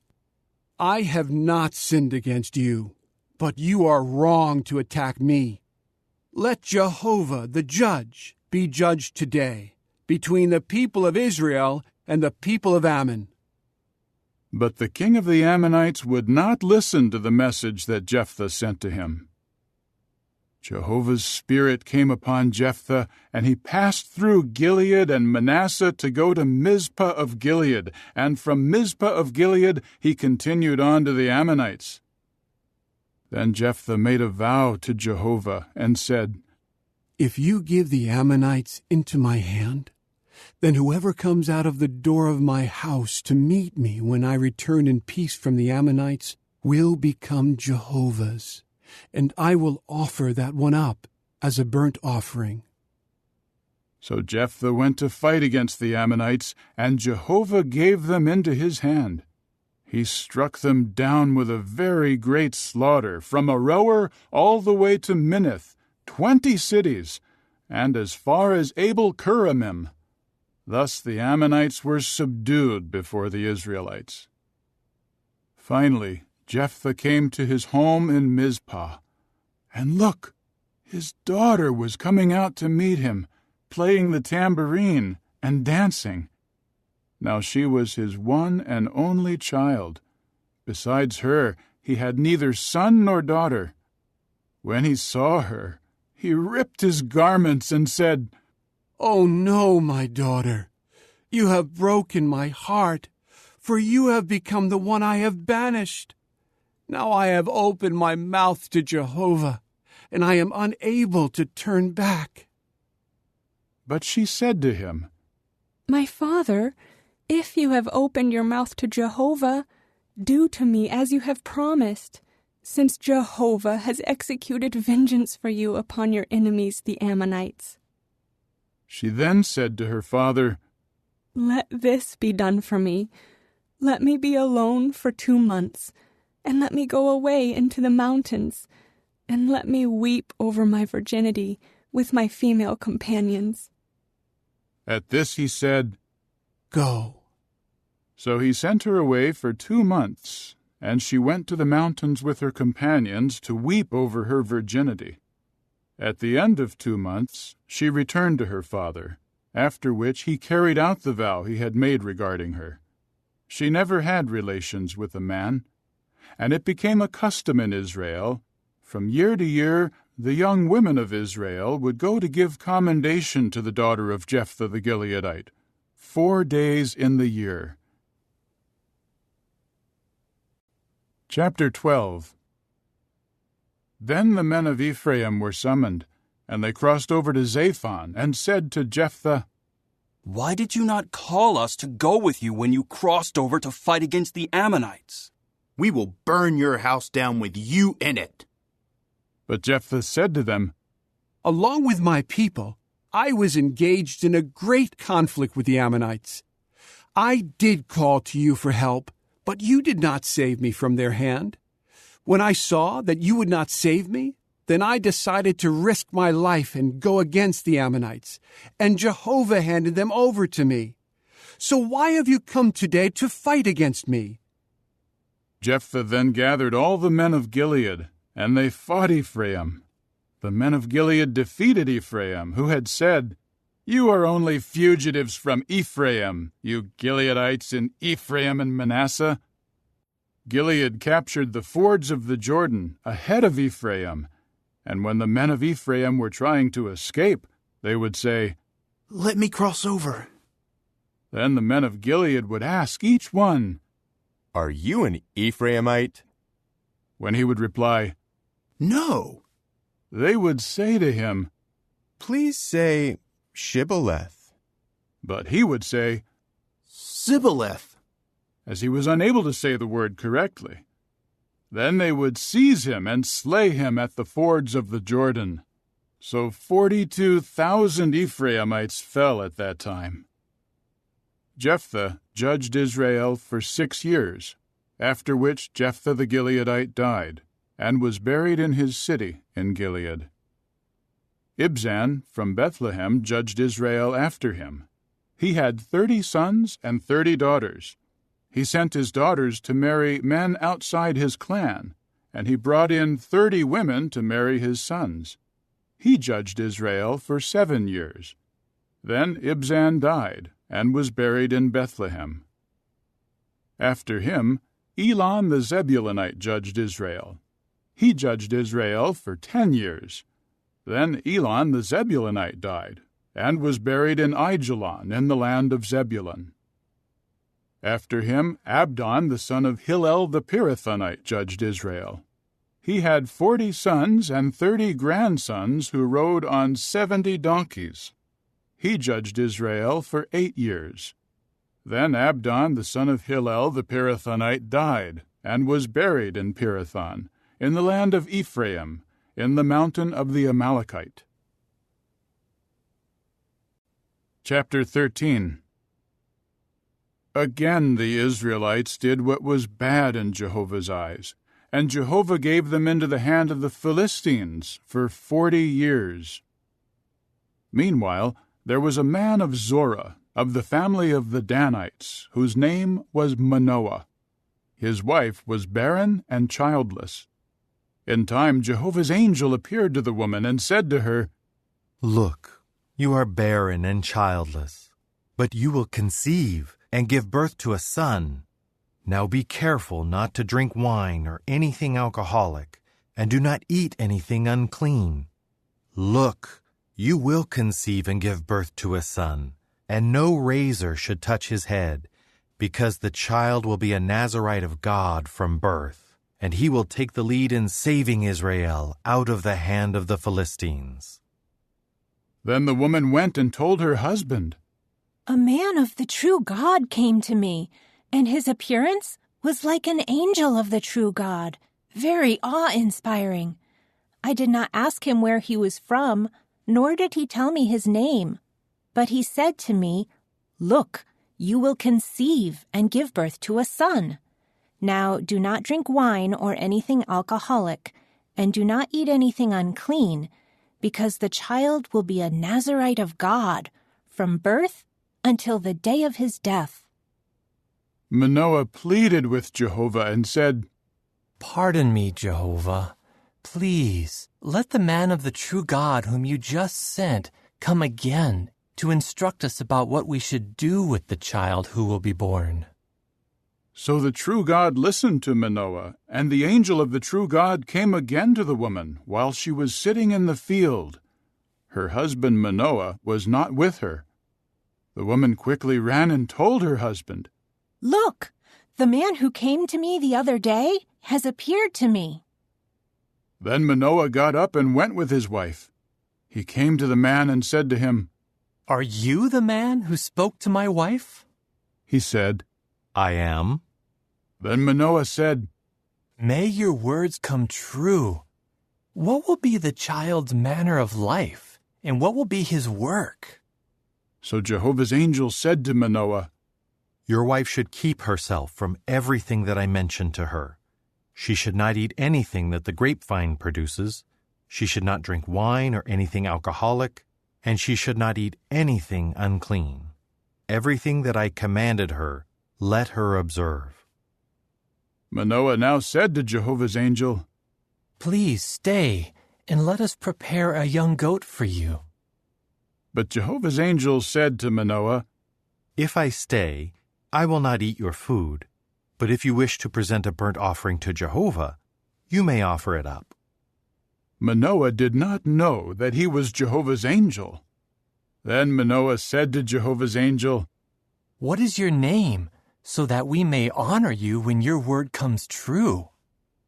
However, Jehovah's angel said to him, Why are you asking about my name, seeing that it is a wonderful one? Then Manoah took the young goat and the grain offering and offered them on the rock to Jehovah. And he was doing something amazing while Manoah and his wife were looking on. As the flame ascended from the altar heavenward, Jehovah's angel ascended in the flame from the altar, while Manoah and his wife were looking on. At once they fell with their faces to the ground. Jehovah's angel did not appear again to Manoah and his wife. Then Manoah realized that he was Jehovah's angel. Manoah then said to his wife, We are sure to die, because it is God whom we have seen. But his wife said to him, If Jehovah wanted to put us to death, he would not have accepted a burnt offering and a grain offering from our hand. He would not have shown us all these things, and he would not have told us any of these things. The woman later gave birth to a son and named him Samson. And as the boy grew, Jehovah continued to bless him. In time, Jehovah's Spirit started to impel him in Mahaneh-dan, between Zorah and Eshtaol. Chapter 14. Then Samson went down to Timnah, and in Timnah he saw a Philistine woman. So he went up and told his father and mother, In Timnah, a Philistine woman caught my eye, and I want you to get her for me as a wife. But his father and mother said to him, Can you not find a woman among your relatives and among all our people? Must you go and take a wife from among the uncircumcised Philistines? But Samson said to his father, Get her for me, because she is the right one for me. His father and mother did not realize that this was from Jehovah, for he was looking for an opportunity against the Philistines, as the Philistines were ruling over Israel at that time. So Samson went down with his father and mother to Timnah. When he reached the vineyards of Timnah, why, look, a lion came roaring at him. Then Jehovah's Spirit empowered him, and he tore it in two, just as someone tears a young goat in two with his bare hands. But he did not tell his father or mother what he had done. Then he went down and spoke to the woman, and she was still the right one in Samson's eyes. Later, when he was going back to take her home, he turned aside to look at the dead body of the lion, and there, in the lion's carcass, was a swarm of bees and honey. So he scraped the honey out into his hands and ate it as he walked along. When he rejoined his father and mother, he gave them some to eat. But he did not tell them that he had scraped the honey out of the carcass of a lion. His father went down to the woman, and Samson held a banquet there, for that was what the young men used to do. When they saw him, they brought 30 groomsmen to accompany him. Then Samson said to them, Please let me tell you a riddle. If during the 7 days of the banquet you solve it and tell me the answer, I will have to give you 30 linen garments and 30 outfits of clothing. But if you are unable to tell me the answer, you must give me 30 linen garments and 30 outfits of clothing. They said, Tell us your riddle. We want to hear it. So he said to them, Out of the eater came something to eat, and out of the strong came something sweet. They were unable to solve the riddle for 3 days. On the 4th day, they said to Samson's wife, Trick your husband so that he will tell us the answer to the riddle. Otherwise, we will burn you and your father's house with fire. Did you invite us here to take our possessions? So Samson's wife wept over him and said, You must hate me. You do not love me. You told a riddle to my people, but you have not told the answer to me. At this he said to her, Why, I have not told it even to my own father and mother. Should I tell it to you? But she kept weeping over him the rest of the 7-day banquet. He finally told her on the 7th day because she had pressured him. Then she told her people the answer to the riddle. So on the 7th day, before the sun set, the men of the city said to him, What is sweeter than honey, and what is stronger than a lion? He replied to them, If you had not plowed with my young cow, you would not have solved my riddle. Then Jehovah's Spirit empowered him, and he went down to Ashkelon and struck down 30 of their men, and took their clothing, and gave the outfits to those who had answered the riddle. He was furious as he went back up to his father's house. Samson's wife was then given to one of his groomsmen, who had accompanied him. Chapter 15. After a while, in the days of the wheat harvest, Samson went to visit his wife, bringing a young goat. He said, I wish to go in to my wife in the bedroom.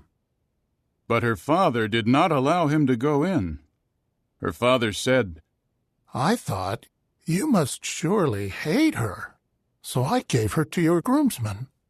Is not her younger sister more attractive than she is? Please, take her instead. However, Samson said to them, This time I cannot be blamed by the Philistines for harming them. So Samson went and caught 300 foxes. Then he took torches, turned the foxes tail to tail, and put one torch between each pair of tails. Then he set fire to the torches, and sent the foxes out into the fields of standing grain of the Philistines. He set on fire everything from sheaf to standing grain, as well as the vineyards and the olive groves. The Philistines asked, Who did this? They were told, It was Samson, the son-in-law of the Timnite, because he took his wife and gave her to his groomsmen. At that, the Philistines went up and burned her and her father with fire. Then Samson said to them, If this is how you act, I will not quit until I take revenge on you. Then he struck them down, one after the other, with a great slaughter, after which he went down and stayed in a cave of the crag Etam. Later the Philistines came up and camped in Judah, and were tramping about in Lehi. Then the men of Judah said, Why have you come up against us? To which they answered, We have come up to capture Samson, to do to him just as he did to us. So 3,000 men of Judah went down to the cave of the crag Etam and said to Samson, Do you not know that the Philistines are ruling over us? So why have you done this to us? He said to them, As they did to me, so I did to them. But they said to him, We have come to capture you and to hand you over to the Philistines. Then Samson said, Swear to me that you yourselves will not assault me. They said to him, No, we will only tie you and hand you over to them, but we will not put you to death. So they bound him with 2 new ropes and brought him up from the crag. When he came to Lehi, the Philistines shouted triumphantly at meeting him. Then Jehovah's Spirit empowered him, and the ropes on his arms became like linen threads that were scorched with fire, and his fetters melted off his hands. He now found a fresh jawbone of a male donkey. He reached out and grabbed it and struck down 1,000 men with it. Then Samson said, With the jawbone of a donkey, 1 heap, 2 heaps. With the jawbone of a donkey I struck down 1,000 men. When he finished speaking, he threw the jawbone away and called that place Ramath-Lehi. Then he became very thirsty, and he called on Jehovah and said, "It was you who gave this great salvation into the hand of your servant. But now am I to die of thirst and fall into the hands of the uncircumcised?" So God split open a hollow that was in Lehi, and water flowed from it. When he drank, his spirit returned, and he revived. That is why he named the place Enhakkore, which is in Lehi to this day. And he judged Israel in the days of the Philistines for 20 years. Chapter 16. One time Samson went to Gaza and saw a prostitute there, and he went in to her. The Gazites were told, "Samson has come here."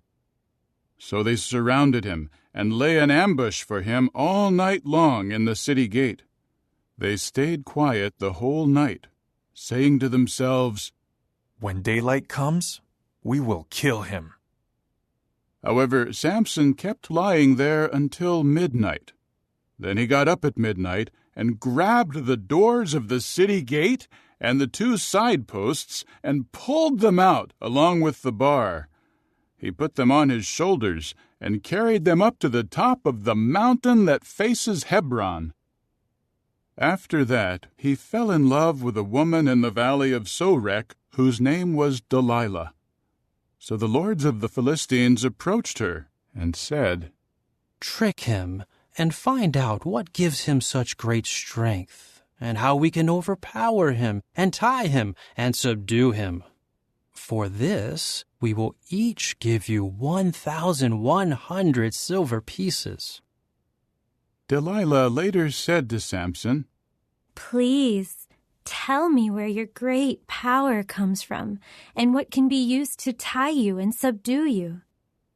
Samson said to her, "If they tie me with 7 fresh bowstrings that have not been dried out, I will grow as weak as an ordinary man." So the lords of the Philistines brought up to her 7 fresh bowstrings that had not been dried out, and she tied him with them. Now they set an ambush in the inner room, and she called out to him, "The Philistines are upon you, Samson." At that he tore apart the bowstrings just as easily as a thread of flax comes apart when it touches fire. The secret of his power did not become known.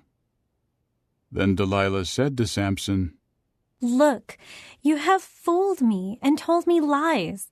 Now tell me, please, what can be used to tie you?" So he said to her, "If they tie me up with new ropes that have not been used for work, I will grow as weak as an ordinary man." So Delilah took new ropes and tied him with them, and called out, "The Philistines are upon you, Samson." All the while, the ambush was set in the inner room. At that he tore them off his arms like threads. After that, Delilah said to Samson, "Up until now you have fooled me and told me lies. Tell me, what can be used to tie you?" Then he said to her, "If you weave the 7 braids of my head with the warp thread." So she fixed them with a pin and called out to him, "The Philistines are upon you, Samson." So he woke up from his sleep and pulled out the loom pin and the warp thread. She now said to him, "How can you say, 'I love you,' when your heart is not with me? These 3 times you have fooled me and have not told me the source of your great power." Because day after day she kept nagging him and pressuring him, he was weary to the point of dying. So he finally opened his heart to her, saying, "A razor has never touched my head, because I am a Nazirite of God from birth. If I am shaved, my power will leave me, and I will grow weak and become like all other men." When Delilah saw that he had opened his heart to her, she immediately summoned the Philistine lords, saying, "Come up this time, for he has opened his heart to me. So the Philistine lords came up to her, bringing the money with them. She made him fall asleep on her knees. Then she called the man and had him shave off the 7 braids of his head. After that, she began to have control over him, for his power was leaving him. Now she called out, "The Philistines are upon you, Samson."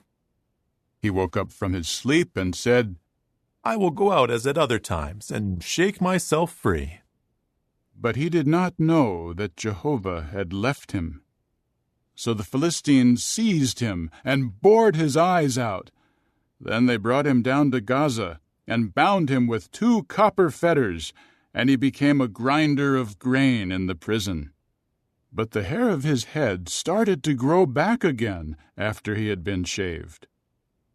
The Philistine lords gathered together to offer a great sacrifice to Dagon their god, and to celebrate, for they were saying, Our God has given Samson our enemy into our hand. When the people saw him, they praised their God and said, Our God has given into our hand our enemy, the one who devastated our land and killed so many of us. Because their heart was cheerful, they said, Call Samson to provide us some amusement. So they called Samson out of the prison to entertain them. They made him stand between the pillars. Then Samson said to the boy holding him by the hand, Let me feel the pillars that support the house, so that I can lean against them. Incidentally, the house was full of men and women. All the Philistine lords were there, and on the roof there were about 3,000 men and women who were looking on while Samson provided amusement.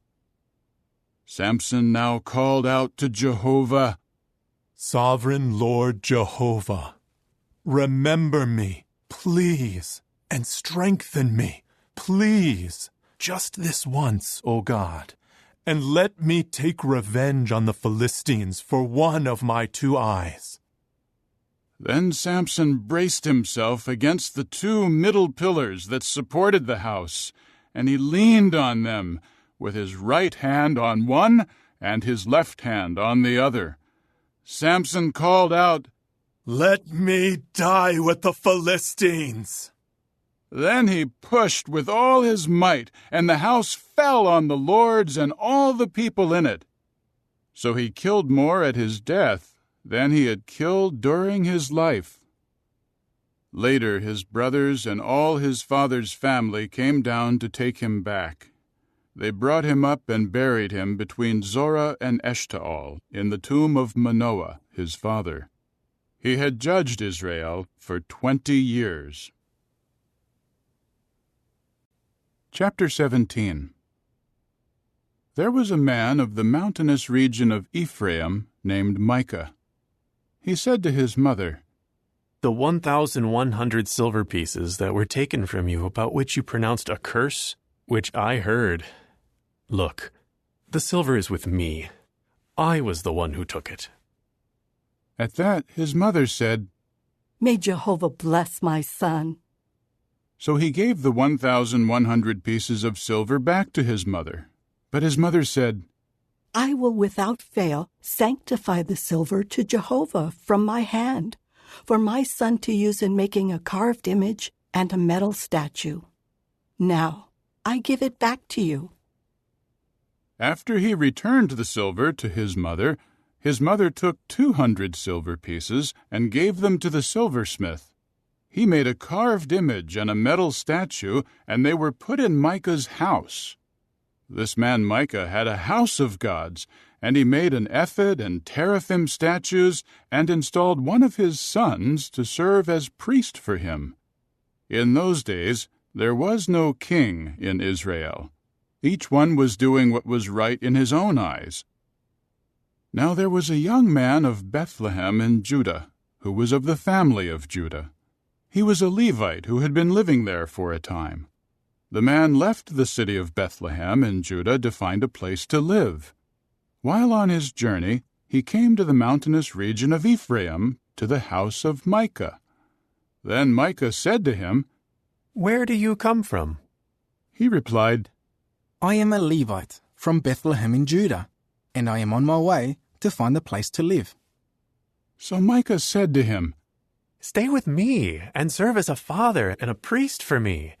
I will give you 10 silver pieces a year, and a set of garments, and your food.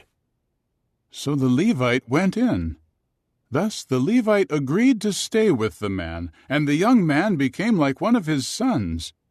Furthermore, Micah installed the Levite to serve as a priest for him, and he lived in the house of Micah. Then Micah said, Now I know that Jehovah will be good to me, for the Levite has become my priest. Chapter 18. In those days there was no king in Israel. And in those days the tribe of the Danites was looking for an inheritance to dwell in, because until then they had not received an inheritance among the tribes of Israel. The Danites sent 5 men from among their family, capable men from Zorah and Eshtaol, to spy out the land and to explore it. They said to them, Go, explore the land. When they came to the mountainous region of Ephraim, to the house of Micah, they spent the night there. While they were near the house of Micah, they recognized the voice of the young Levite man. So they went over to him and asked, Who brought you here? What are you doing in this place? What is keeping you here? He replied to them, Thus and so Micah did for me, and he hired me to serve as priest for him. Then they said to him, Please, ask God whether our journey will be successful. The priest said to them, Go in peace. Jehovah is with you on your journey. So the 5 men went on and came to Laish. They saw how the people in it were dwelling in self-reliance in the manner of the Sidonians. They were quiet and unsuspecting, and no oppressive conqueror was in the land to disturb them. They were far away from the Sidonians, and they had no dealings with anyone else. When they returned to their brothers at Zorah and Eshtaol, their brothers said to them, How did it go? They replied, Let us go up against them, for we have seen that the land is very good. Why are you hesitant? Do not delay to go in to take possession of the land. When you arrive, you will find an unsuspecting people, and the land is spacious. God has given it into your hand, a place where there is no lack of anything on the earth. Then 600 men armed for battle from the family of the Danites departed from Zorah and Eshtaol.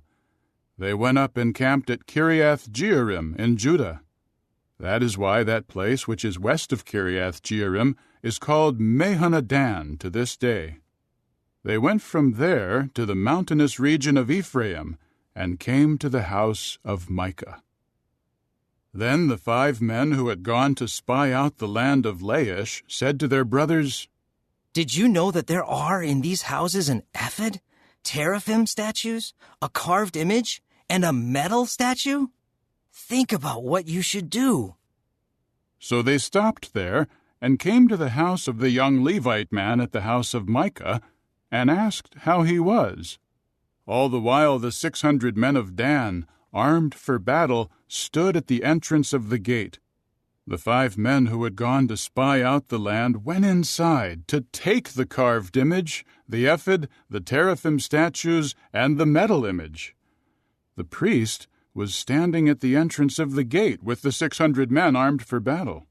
They went into the house of Micah and took the carved image, the ephod, the teraphim statues, and the metal image. The priest said to them, What are you doing? But they said to him, Be quiet. Put your hand over your mouth and come with us to be a father and a priest for us. Which is better, for you to be a priest to the house of one man, or to become a priest to a tribe and family in Israel? So the priest was satisfied, and he took the ephod, the teraphim statues, and the carved image, and went off with the people. Then they turned to go on their way, putting the children, the livestock, and the valuable things ahead of them. They had gone some distance away from the house of Micah, when the men who lived in the houses near the house of Micah gathered together and caught up with the Danites. When they cried out to the Danites, they turned to face them and said to Micah, "What is the matter? Why have you been gathered together?" So he said, "You have taken my gods that I made, and you have gone off with the priests too. What do I have left? How then can you ask me, what is the matter with you?" The Danites replied, "Do not raise your voice against us. Otherwise, angry men may assault you, and that would cost you your life and the lives of your household." So the Danites went on their way, and Micah, seeing that they were stronger than he was, turned and went back to his house. After they took what Micah had made, as well as his priest, they went to Laish, to a people quiet and unsuspecting. They struck them down with the sword and burned the city with fire. There was no one to rescue it, for it was far from Sidon, and they had no dealings with anyone else, and it was in the valley plain that belonged to Beth Rehob. Then they rebuilt the city and settled in it. Furthermore, they named the city Dan, after the name of their father Dan, who was born to Israel, but Laish was the city's former name. After that, the Danites set up the carved image for themselves, and Jonathan, the son of Gershom, the son of Moses, and his sons became priests to the tribe of the Danites, until the day that the inhabitants of the land went into exile. And they set up the carved image that Micah had made, and it remained there all the days that the house of the true God was in Shiloh. Chapter 19. In those days, when there was no king in Israel, a Levite who was then living in a remote part of the mountainous region of Ephraim took a concubine from Bethlehem in Judah as his wife. But his concubine was unfaithful to him, and she left him to go to her father's house at Bethlehem in Judah. She remained there for 4 months. Then her husband went after her to persuade her to come back. He had his male attendant and a couple of donkeys with him. So she brought him into her father's house. When her father saw him, he was glad to meet him. So his father-in-law, the young woman's father, convinced him to stay with him 3 days, and they would eat and drink, and he would spend the night there. On the 4th day, when they got up early in the morning to go, the father of the young woman said to his son-in-law, "Eat something to give you strength, and then you may go." So they sat down, and they both ate and drank together.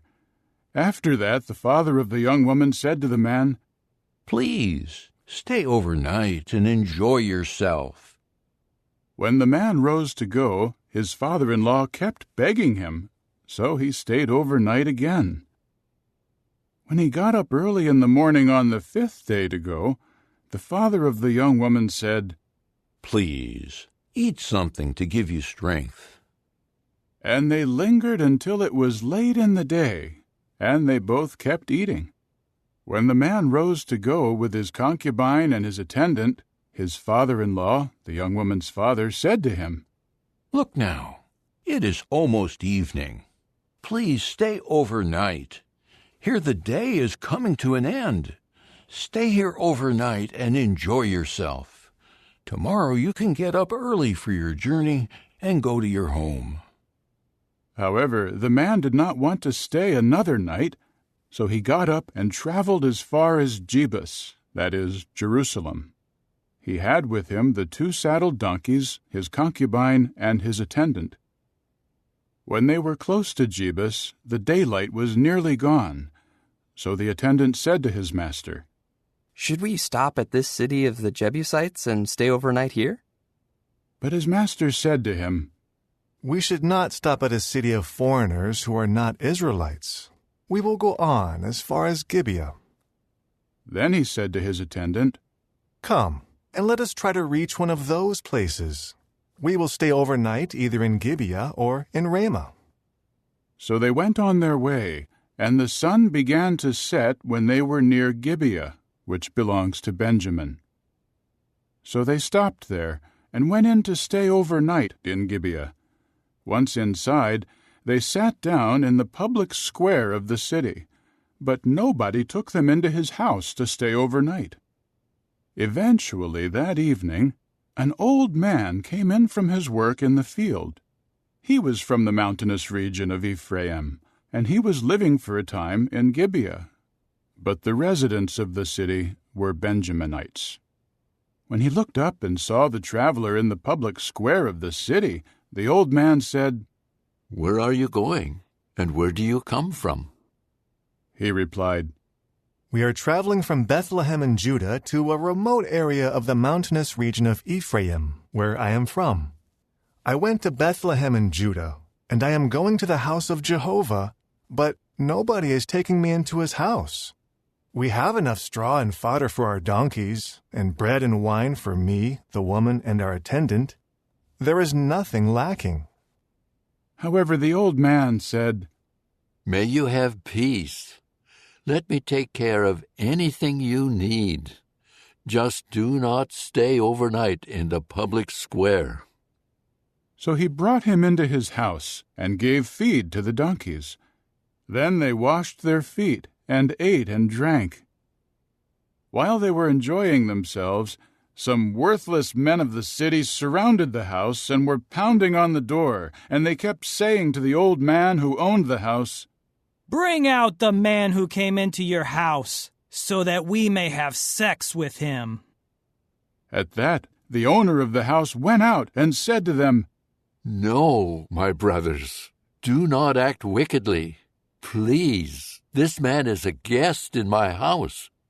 Do not commit this disgraceful act. Here are my virgin daughter and this man's concubine. Let me bring them out, and you can humiliate them if you must. But you must not commit this disgraceful act toward this man." But the men refused to listen to him. So the man grabbed hold of his concubine and brought her outside to them. They raped her and abused her all night long until the morning. Then they sent her away at the break of dawn. Early in the morning, the woman came and fell down at the entrance of the man's house where her master was, and lay there until it was light. When her master got up in the morning and opened the doors of the house to go out to resume his journey, he saw the woman, his concubine, lying at the entrance of the house with her hands on the threshold. So he said to her, "Get up, let us go." But there was no answer. The man then put her on the donkey and set out for his home. When he reached his house, he took the slaughtering knife and took hold of his concubine and cut her up limb by limb into 12 pieces, and sent one piece into each territory of Israel.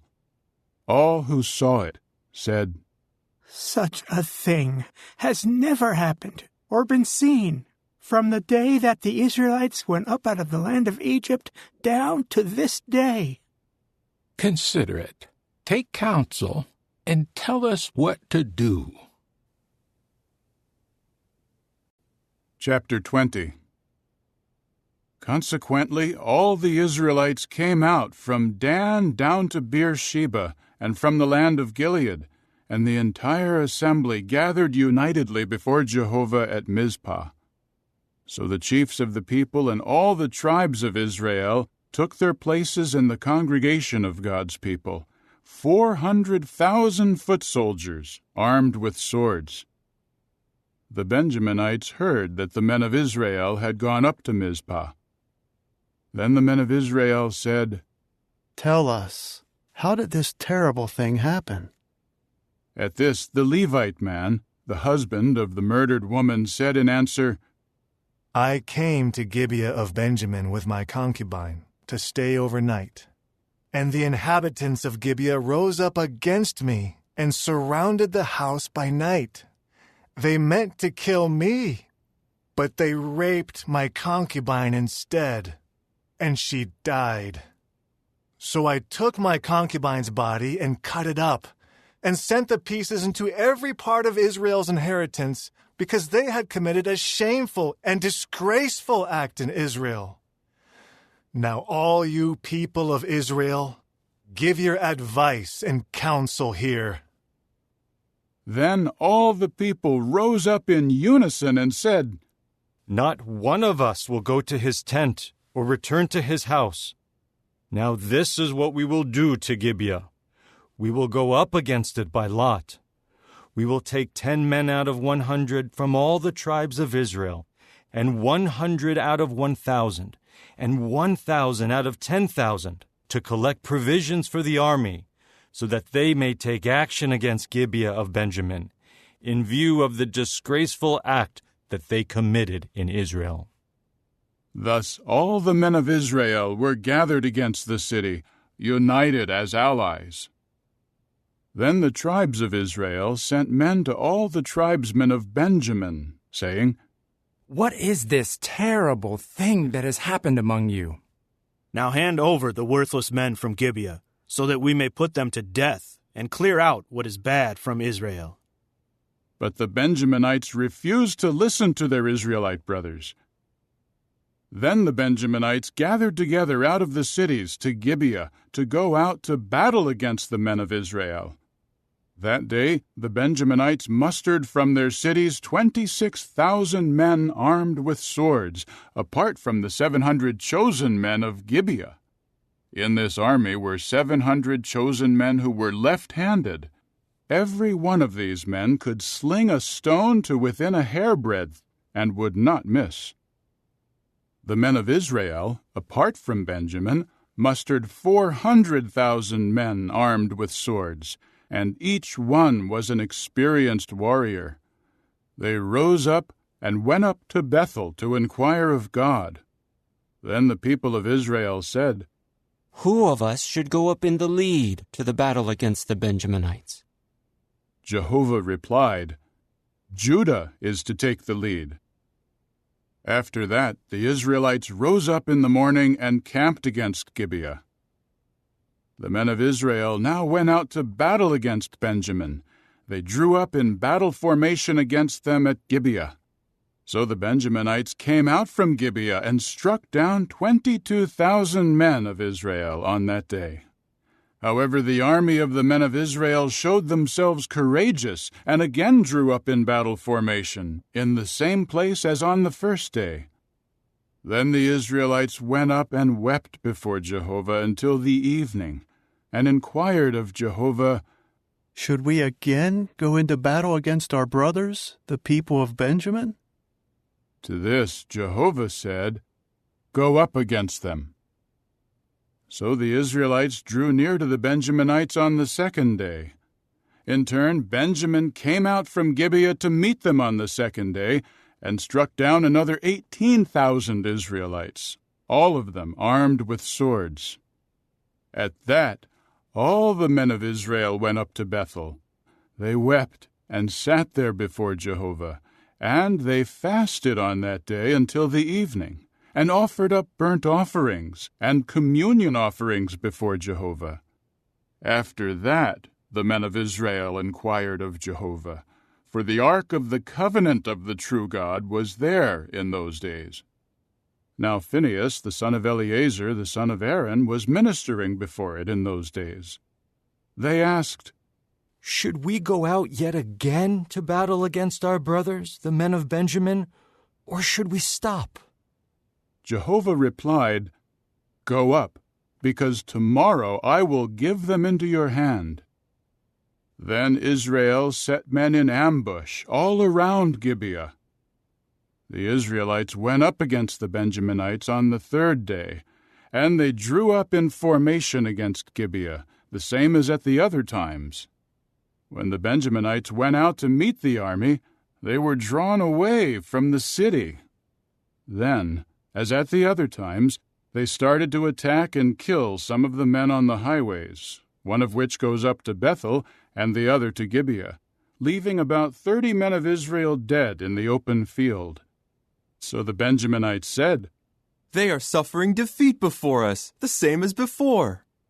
But the Israelites said, "We will retreat and draw them away from the city onto the highways." So all the men of Israel rose up from their places and drew up in formation at Baal Tamar, while the Israelite ambush charged out of their places in the vicinity of Gibeah. Thus 10,000 chosen men out of all Israel came in front of Gibeah, and the fighting was heavy. But the Benjaminites did not know that disaster was near at hand. Jehovah defeated Benjamin before Israel, and on that day the Israelites struck down 25,100 men in Benjamin, all of them armed with swords. However, the Benjaminites imagined that the men of Israel would be defeated when they retreated from Benjamin. But they retreated because they trusted in the ambush that was set against Gibeah. The ambush acted quickly and charged toward Gibeah. Then the ambush spread out and struck down the whole city with the sword. Now the men of Israel had arranged that the men who ambushed the city would make a smoke signal go up from there. When the Israelites turned around in the battle, the men of Benjamin started by attacking and killing about 30 men of Israel. And they said, "They are clearly suffering another defeat before us, just as in the previous battle." But the signal started to go up from the city as a pillar of smoke. When the men of Benjamin turned to look, they saw the whole city going up in flames to the sky. Then the men of Israel made an about-face, and the men of Benjamin were dismayed, for they saw that disaster had overtaken them. So they retreated from the men of Israel toward the wilderness, but the battle followed them. The men coming out of the cities joined in striking them down. They surrounded the Benjaminites and pursued them relentlessly. They trampled them down directly in front of Gibeah toward the east.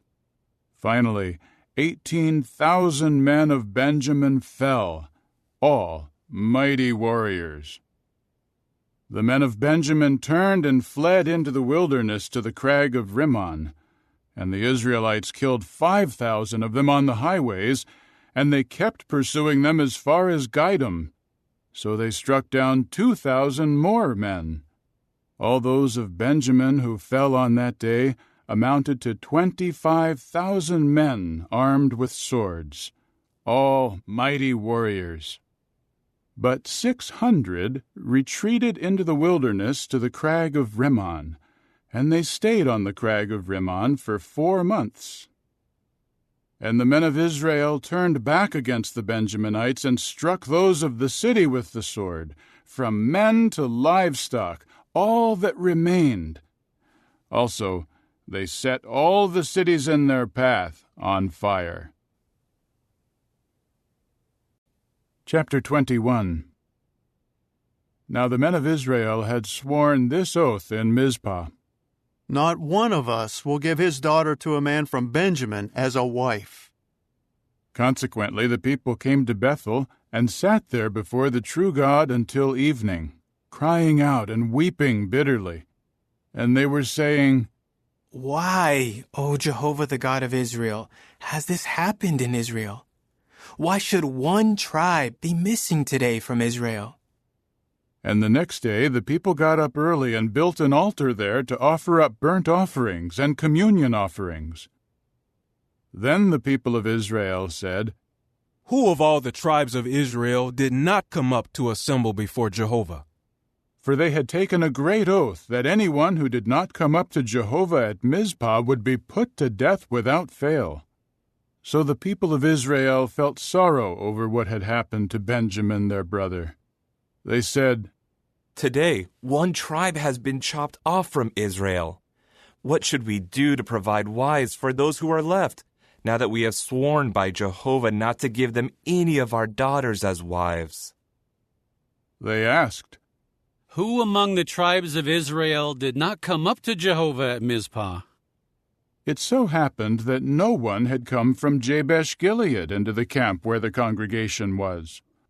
When the people were counted, they saw that none of the inhabitants of Jabesh-Gilead were there. So the assembly sent there 12,000 of the mightiest men. They commanded them, "Go and strike down the inhabitants of Jabesh-Gilead with the sword, even the women and the children. This is what you should do. Every male, as well as every woman who has had sexual relations with a male, you should devote to destruction." Among the inhabitants of Jabesh-Gilead, they found 400 girls who were virgins, who had never had sexual relations with a man. So they brought them to the camp at Shiloh, which is in the land of Canaan. Then all the assembly sent a message to the Benjaminites on the crag of Rimmon, and offered them peace. So Benjamin came back at that time. They gave them the women whom they had kept alive from the women of Jabesh-Gilead, but they did not find enough for them. And the people felt sorrow over what had happened to Benjamin, because Jehovah had made a division among the tribes of Israel. The elders of the assembly said, "What should we do to provide wives for the remaining men, since all the women were annihilated out of Benjamin?" They replied, "There should be an inheritance for the survivors of Benjamin, so that a tribe may not be wiped out of Israel. But we are not allowed to give them wives from our daughters, because the people of Israel have sworn, 'Cursed is the one who gives a wife to Benjamin.'" Then they said, "Look, there is a festival of Jehovah from year to year in Shiloh, which is north of Bethel and east of the highway that goes up from Bethel to Shechem and south of Lebonah." So they commanded the men of Benjamin, "Go and set an ambush in the vineyards. And when you see the young women of Shiloh come out to join in their circle dances, each of you should come out from the vineyards and seize a wife from the young women of Shiloh, and you should return to the land of Benjamin. And should their fathers or their brothers come to make a complaint against us, we will then tell them, 'Show us favor for their sakes, because we could not provide each one a wife by war, and you could not give a wife to them without becoming guilty.'" So the men of Benjamin did just that, and they each carried off a wife from the women who were dancing. After that they went back to their inheritance and rebuilt their cities and settled in them. And the Israelites dispersed from there at that time, each one to his tribe and his family, and they departed from there, each one to his inheritance. In those days there was no king in Israel. Each one was doing what was right in his own eyes.